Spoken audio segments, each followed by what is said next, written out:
आई भैया, हम गायक अखिलेश निषाद आप लोगन के बीच में एगो कहरवा सॉन्ग पेश करतानी।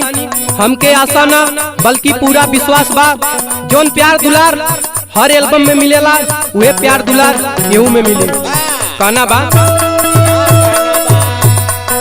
अरे है मोर परदेसिया पिया कई के सोना हो सिंगार ललचाई बैजिया।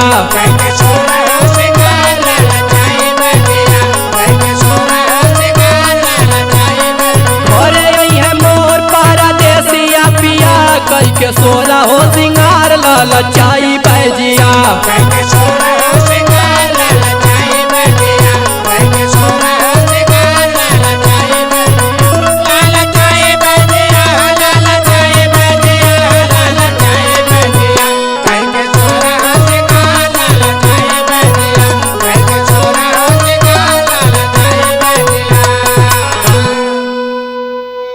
अरे जब मोर सैया मोर लखी है सूरतिया,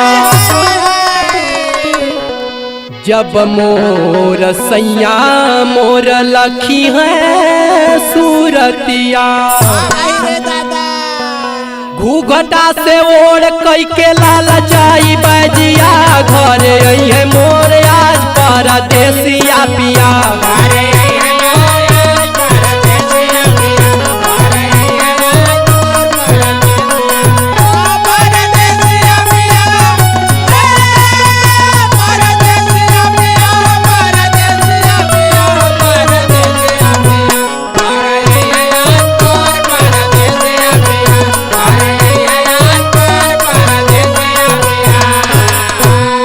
जब मोर सैया मोर से जिया पे यही है, क्या बात है।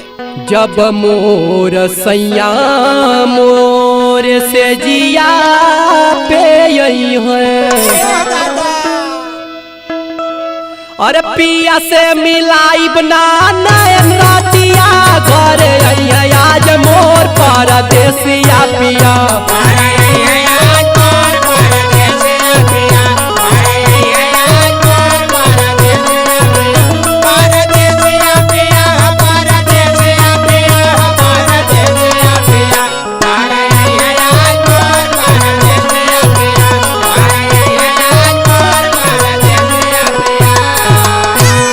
अब भोला शिव प्रसाद मन मोर तारा सबले,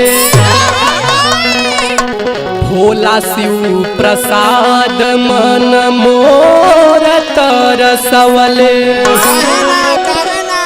अरे वैसा अखिलेश के लालचाई बजिया। घर आज मोर परदेसिया पिया।